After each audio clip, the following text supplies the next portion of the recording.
Hello friends, स्वागत है आपनु मारा रसोड़ाना काठियावाड़ी स्वादमां। हूँ भावनाबेन राठोड। आज આપણે બનાવીશું ગેસ ચાલુ કર્યા વગર, ખીચું કરવાની ઝંઝટ વગર માત્ર 250 ગ્રામ પૌવાનો ઉપયોગ કરી અને ડબ્બો ભરીને કુરકુરે। ફ્રેન્ડ્સ, બાળકો હંમેશા માટે પેકેટના નાસ્તાની ડિમાન્ડ કરતા હોય છે, પણ જો તમે આ રીતે કુરકુરે બનાવીને રાખશો ને તો તમારા બાળકો ક્યારેય પણ પેકેટના નાસ્તા નહીં માગે। હેલ્ધીની સાથે ટેસ્ટી પણ છે અને આજે બાળકોની પસંદગીની ફ્લેવર સાથે આપણે આ કુરકુરે બનાવેલા છે। તો વિડીયો બિલકુલ સ્કીપ કર્યા વગર જોજો। ચાલો બનાવીએ નવા સ્વાદ સાથે પૌવાના કુરકુરે। નવી રીતે પૌવાના કુરકુરે બનાવવા માટે અહીંયા મેં 250 ગ્રામ જાડા પૌવા લીધા છે, જે આપણે પૌવા બટેકામાં ઉપયોગમાં લઈએ છીએ ને એ જ પૌવાનો ઉપયોગ કરી અને આજે આપણે કુરકુરે બનાવવાના છે। તમારી પાસે જો પાતળા પૌવા હોય, જે આપણે શેકીને ચેવડો બનાવીએ છીએ ને એ નાયલોન પૌવા હોય ને તો એનો ઉપયોગ કરીને પણ તમે આ કુરકુરે બનાવી શકો છો। પૌવાને પહેલાં સારી રીતે ચાળી લેવાના, સાફ કરી અને પછી ઉપયોગમાં લેવાના। તો આપણે પૌવાને સરસ ધોવાના છે। તો અહીંયા મેં કાણાવાળા વાસણમાં જ પૌવા લીધેલા છે। નીચે એક મોટું વાસણ રાખી દેશું અને પૌવા સરસ ધોઈ લેશું।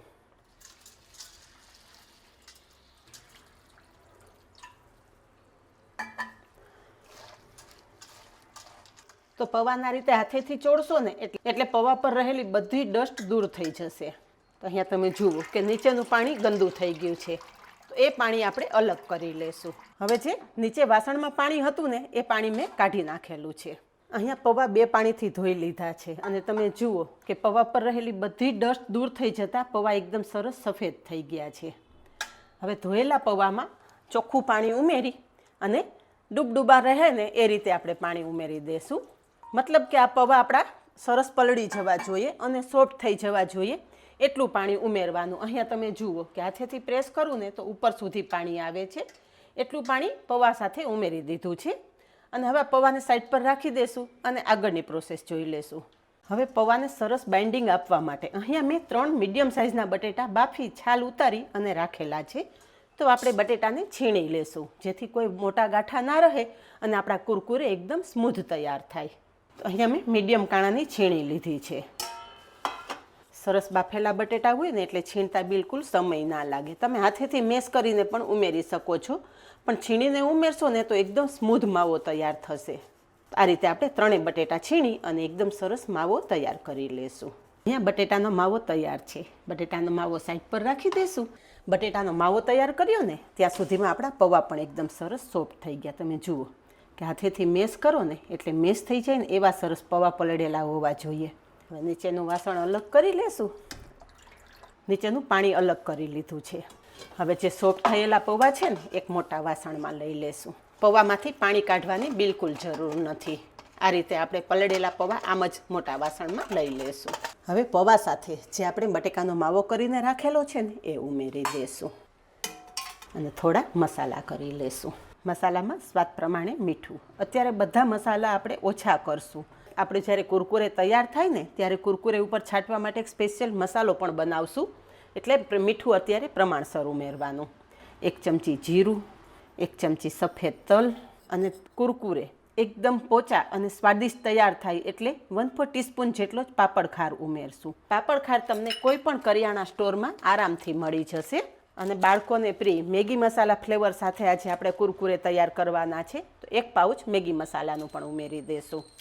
તમે ઉપરથી પણ છાંટી શકો છો, પણ જ્યારે આ મિશ્રણ તૈયાર કરીએ ત્યારે 1 પાઉચ મેગી મસાલાનું ઉમેરી દેશો ને એટલે કુરકુરેમાં એકદમ મસ્ત ફ્લેવર આવશે।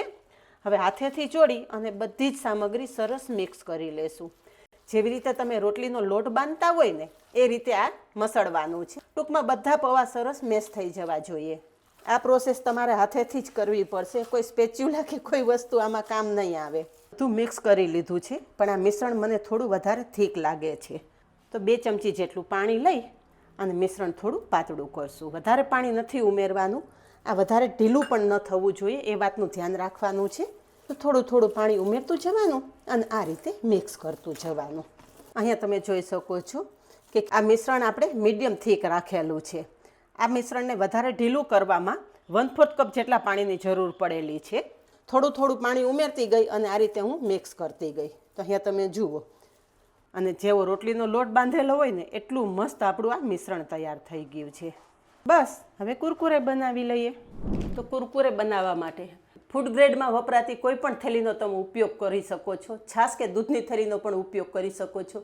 પણ જો તમે છાશ કે દૂધની થેલીનો ઉપયોગ કરતા હોય ને તો થેલીને સારી રીતે ધોઈને પછી ઉપયોગમાં લેવાની.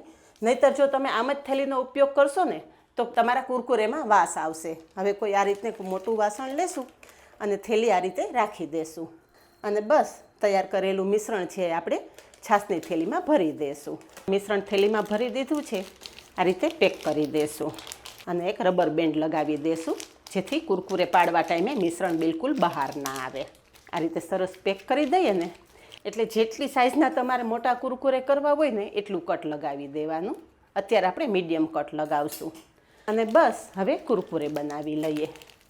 ફ્રેન્ડ્સ, આ કુરકુરે બનાવવા એકદમ સહેલા છે. ઘરમાં તમે બાળકોને કે વડીલોને આપશો ને તો એ પણ તમારા કુરકુરે ઝડપથી તૈયાર કરી દેશે. અહીંયા તમે જુઓ કે કોઈ પણ મહેનત વગર આપણા કુરકુરે એકદમ મસ્ત તૈયાર થાય છે. અને ફ્રેન્ડ્સ, આ કુરકુરે તમારે તડકે રાખવાની પણ જરૂર નથી. એક જ દિવસમાં પંખા નીચે એકદમ સરસ સુકાઈ જાય છે. તો બહારના પેકેટના કુરકુરે લાવવા કરતાં તમે આ રીતે કુરકુરે બનાવીને રાખો ને તો જ્યારે તમારા બાળકો ઈચ્છે ત્યારે તમે કુરકુરે તળી અને એ લોકોને આપી શકો છો. આ રીતે આપણે બધા જ કુરકુરે તૈયાર કરી લેશું. તો અહીંયા જુઓ ફ્રેન્ડ્સ કે આપણે માત્ર 250 ગ્રામ પૌવાનો ઉપયોગ કરી અને આ કુરકુરે બનાવેલા છે. તો ઢગલાબંધ આપણા કુરકુરે તૈયાર થઈ ગયા છે. અને હા ફ્રેન્ડ્સ, આ કુરકુરે બનાવવામાં તમારે કોઈ શેપ લેવાની જરૂર નથી. આમ જ તમે કુરકુરે બનાવી લેશો ને એટલે તમારા કુરકુરે મસ્ત તૈયાર થઈ જશે. આમે તળવા ટાઈમે તો આપણે ટુકડા કરીને જ તળશું. હવે આ કુરકુરે સારી રીતે સુકાવા દેશું. તો અહીંયા તમે જોઈ શકો છો ફ્રેન્ડ્સ કે માત્ર એક જ દિવસમાં આપણે કુરકુરે એકદમ સરસ સુકાઈ ગયા છે. હાથ હટતા આ રીતે ટુકડા થઈ જાય છે. તો ફ્રેન્ડ્સ, આ કુરકુરે મેં પંખા નીચે જ સૂકવેલા છે. અહીં આ કુરકુરે એકદમ સરસ એક જ દિવસમાં સુકાઈ ગયા છે. આ કુરકુરે તળતા પહેલાં કુરકુરે પર છાંટવા માટેનો એક સ્પેશિયલ મસાલો તૈયાર કરી લઈએ. તો અહીંયા એક બાઉલમાં 1 ચમચી ચાટ મસાલો ઉમેરશું, ચપટી મીઠું, સાથે અડધી ચમચી લાલ મરચું પાવડર. અને આજે આપણે મેગી મસાલા ફ્લેવરના કુરકુરે બનાવેલા છે. આપણે કુરકુરેનું જ્યારે મિશ્રણ તૈયાર કર્યું ને ત્યારે 1 પાઉચ મેગી મસાલાનો ઉમેરેલું. આપણે ત્યારે મસાલો તૈયાર કરીએ છીએ ને એમાં પણ આપણે અડધી ચમચી જેટલો મેગી મસાલો ઉમેરશું. ફ્રેન્ડ્સ, આ રીતે તમે કુરકુરે ઘરે બનાવશો ને તો બહારના કુરકુરે બાળકો ક્યારેય નહીં માગે. હવે બધો જ મસાલો આપણે એક વખત સરસ મિક્સ કરી લેશું. કુરકુરે સ્પેશિયલ આપણો મસાલો તૈયાર થઈ ગયો છે. કુરકુરે તળી લઈએ. કુરકુરે તળવા માટે ગેસ પર તેલ ગરમ કરવા મૂકી દીધું છે. તેલ એકદમ સરસ ગરમ થાય ને એટલે આપણે સૂકેલા કુરકુરે છે ને એ ઉમેરી દેશું. તો જુઓ ફ્રેન્ડ્સ કે તેલમાં પડતા જ કુરકુરેની સાઈઝ ડબલ થવા માંડી છે.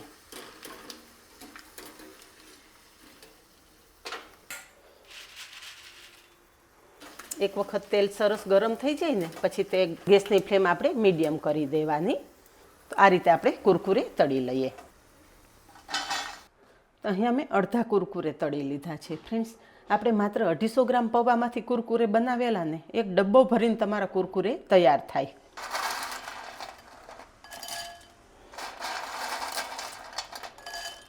હવે અહીં આપણે કુરકુરે એક બાઉલમાં લઈ લીધા છે. તૈયાર કરેલો મસાલો કુરકુરે ઉપર છાંટશું અને કુરકુરેને આ રીતે ઉપર નીચે કરશું ને એટલે બધા જ કુરકુરે ઉપર મસાલો સરસ ચોંટી જશે. અને તમે ફ્રેશ જોઈ શકો છો કે એટલા મસ્ત કુરકુરે થયેલા છે અને ક્રિસ્પી તો તમે જુઓ, હાથ અટતા જ આ ટુકડા થઈ જાય છે. તમે જોયું ને ફ્રેન્ડ્સ કેટલા સોફ્ટ જુઓ. તો ઘરે બનાવવા બિલકુલ સહેલા છે. તો આ રીતે બનાવી અને બાળકોને તમે પેકેટના નાસ્તાથી દૂર રાખી શકો છો.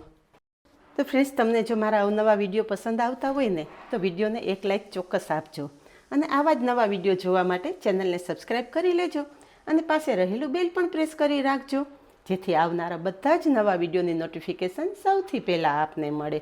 આજે બસ આટલું જ. મળીએ નેક્સ્ટ વિડીયોમાં. ત્યાં સુધી બાય. Thank you.